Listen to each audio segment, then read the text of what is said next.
Hello student, कैसे हो सभी स्टूडेंट। उम्मीद करता हूं आप लोग अच्छे होंगे और स्वस्थ होंगे। स्टूडेंट, आज के वीडियो में हम बात करने वाले हैं कि डी फार्मा करने के बाद आप आगे क्या क्या कर सकते हैं।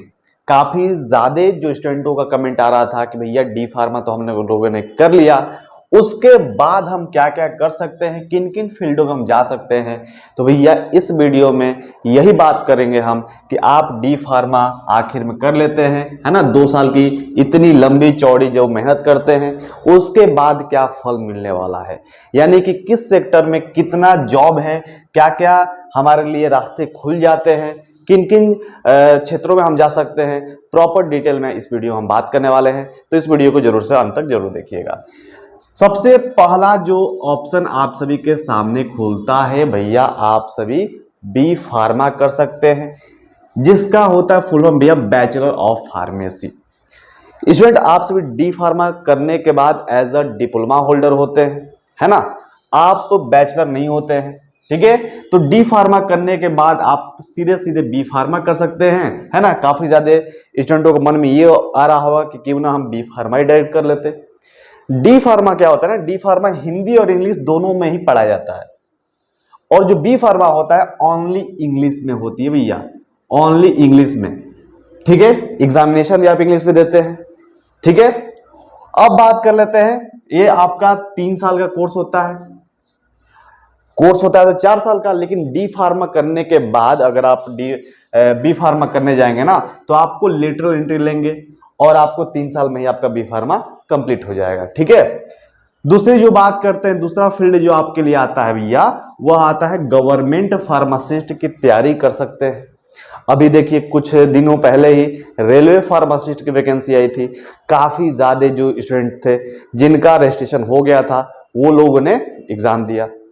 तो ऐसे ऐसे सीट थोड़ा कम आता है, लेकिन प्रॉपर अच्छा तरीके से आता है, भीड़ भी कम है थोड़ा, है ना।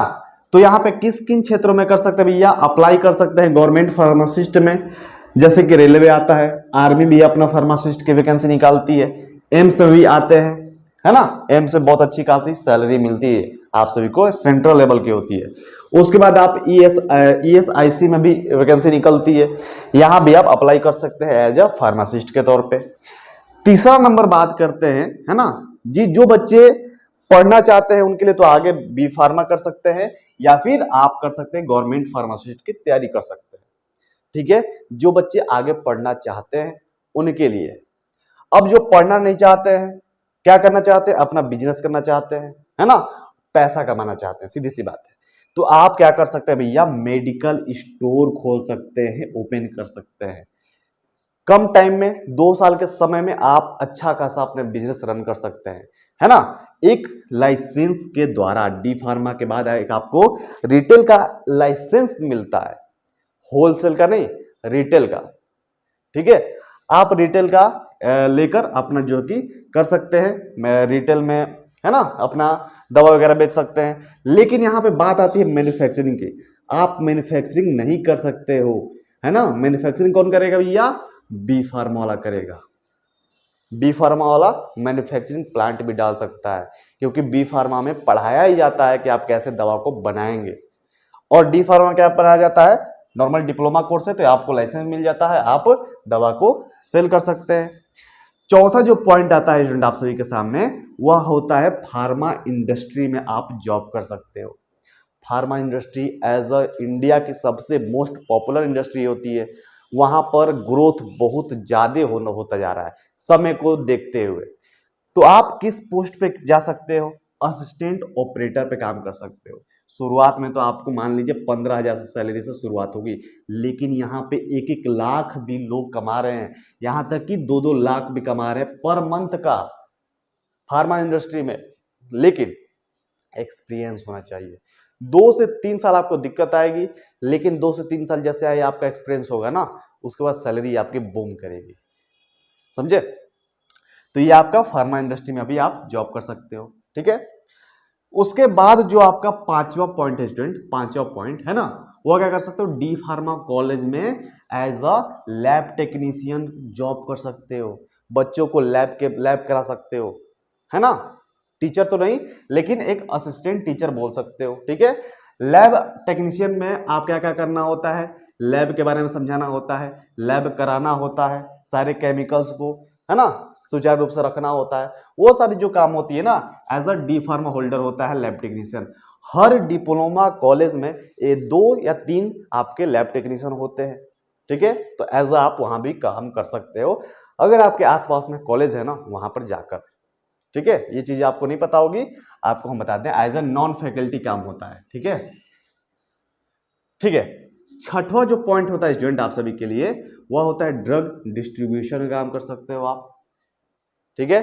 डी फार्मा करने के बाद आप रिटेल का काम कर सकते हो। अगर आपके पास एजेंसी का सर्टिफिकेट है या एजेंसी से आप टाइप कर लिए हो तो एज अ होलसेल भी काम कर सकते हो, लेकिन आपके पास होलसेल का लाइसेंस भी होना चाहिए, ठीक है। उसके बाद एजेंसी से टाइप करके, मैंने जैसा बताया, एजेंसी से टाइप करके भी आप डिस्ट्रीब्यूशन का काम कर सकते हो, ठीक है। हर छोटे छोटे रिटेल पे जाकर अपना अपना दवा जो है कि जो एजेंसी से, जिस एजेंसी से आप टाइप किए हो, दवा का डिस्ट्रीब्यूशन कर सकते हो, ठीक है। ये आपका छठवां पॉइंट हो गया। सातवां पॉइंट क्या है, सातवां पॉइंट क्या है भैया, क्लिनिकल फार्मासिस्ट बन सकते हो हॉस्पिटल में, क्लिनिकल फार्मासिस्ट बन सकते हो। आप कहीं भी आसपास हॉस्पिटल में चले जाइए, आप जैसे डी फार्मा करेंगे ना, उसके बाद 3 मंथ की क्या होती है, आपकी इंटर्नशिप होती है, 3 मंथ की। किस लिए होती है भैया, एज अ फार्मासिस्ट क्लिनिकल के लिए। आप वहां पे टांके लगाना सीखते हो, आप वहां पे इंजेक्शन लगाना सीखते हो, है ना, कैनुला वगैरह सब चीज सीखते हो, है ना। तो एज अ फार्मासिस्ट हॉस्पिटल में काम कर सकते हो। सैलरी तो भैया बहुत कम है, लेकिन क्या हो सकता है इसमें से फायदा, क्या हो सकता है, जो गांव के लड़के हैं वह क्या कर सकते हैं, विलेज एरिया में अपना प्राथमिक उपचार कर सकते हैं, और यकीन मानिए काफी ज्यादा अच्छा पैसा कमाते हैं, ठीक है। एज अ डॉक्टर साहब बोला जाता है उनको। आप खुद गांव से बिलोंग करते होंगे तो आपको पता होगा, है ना। चलिए, सातवां हो गया आपका। अब आठवां पॉइंट क्या है भैया, अब्रॉड का अपॉर्चुनिटी मिल सकती है, विदेश जा सकते हो, है ना, विदेश में भी जा सकते हो आप, जैसे कनाडा हुआ, यूके हुआ, यूएसए हुआ, यहाँ पे फार्मासिस्ट की बहुत ज्यादा डिमांड है, आप सभी को पता होना चाहिए, है ना। जो फार्मासिस्ट की क्या होती है, डॉक्टर से ज्यादा फार्मासिस्ट की डिमांड होती है, ठीक है।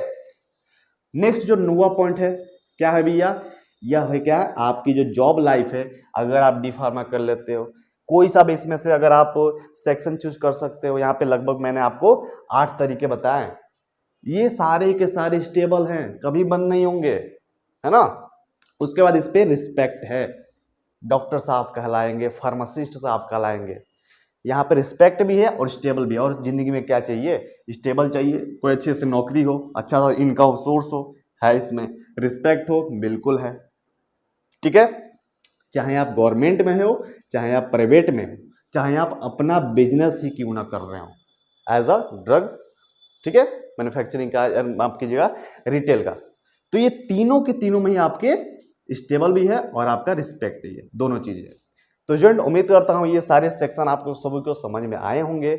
अगर नहीं समझ में आए होंगे, कमेंट सेक्शन के माध्यम से बताइएगा, हम आपको रिप्लाई करके इस चीजों को और अच्छे तरीके से बताएंगे, ठीक है।